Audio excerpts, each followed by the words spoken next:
تو حق تعالیٰ نے حضرت ابراہیم علیہ السلام کے امتحانات کا تذکرہ کیا. فرمایا وَإِذِ ابْتَلَىٰ إِبْرَاهِيمَ رَبُّهُ بِكَلِمَاتٍ فَأَتَمَّهُنَّ.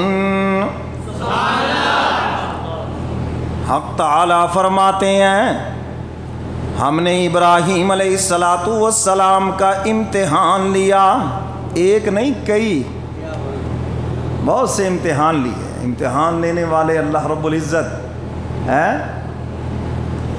وَإِذِ ابْتَلَىٰ إِبْرَاهِيمَ رَبُّهُ بِكَلِمَاتٍ فَأَتَمَّهُنَّ.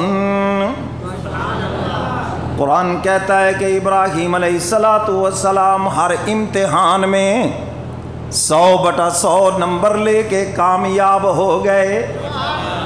پوزیشن ہولڈر ہر امتحان میں. اور امتحانات کا تذکرہ بھی بعد میں کرتا ہوں.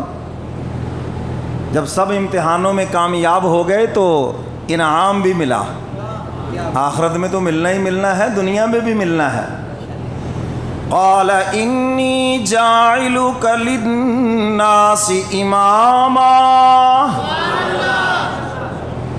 جب عشق کے سفر میں خلیل کامیاب ہو گیا، ہم نے ابراہیم کو انسانیت کا امام بنا دیا ہے. ہم نے ابراہیم علیہ السلام کو جد الانبیاء بنا دیا ہے، انسانیت کا امام بنا دیا. ابراہیم علیہ السلام عرض کرتے ہیں الہ العالمین قال ومن ذریتی قال لا ینال عہد الظالمین. اے الہ العالمین، یہ انعامات کی بارش صرف میرے اوپر ہی ہے یا میری اولاد کے اوپر بھی؟ کتنی فکر ہے اولاد کی، ہونی بھی چاہیے. آج ہمیں تو اپنی اولاد کی صرف دنیا کی فکر ہے، معاش کی فکر ہے، رشتے ناتوں کی فکر ہے، آخرت کی فکر نہیں، اچھے بھلے دینداروں کو بھی نہیں. تو ابراہیم علیہ السلام عرض کر رہے ہیں الہ العالمین قال ومن ذریتی، یہ انعامات میری اولاد کے اوپر بھی ہیں. حق تعالیٰ فرماتے ہیں قال لا ینال عہد الظالمین.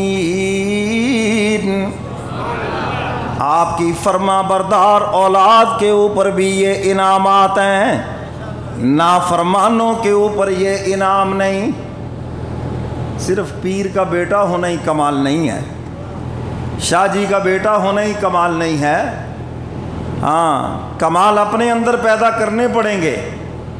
صرف نبی کا بیٹا ہونا ہی کمال نہیں، ورنہ نوح علیہ السلام کا بیٹا پھر جہنم میں نہ جاتا. یہ بتا دیا. تو فرمایا کہ اگر وہ فرما بردار ہیں اور آپ کی لائن کے اوپر ہیں تو پھر ان کے اوپر بھی یہ انعامات ہیں. ہم انہیں بھی نوازیں گے، انہیں بھی ہم زمانے کا امام بنائیں گے، ان پر بھی انعامات کی بارش کریں گے. ابراہیم علیہ السلام پہلا امتحان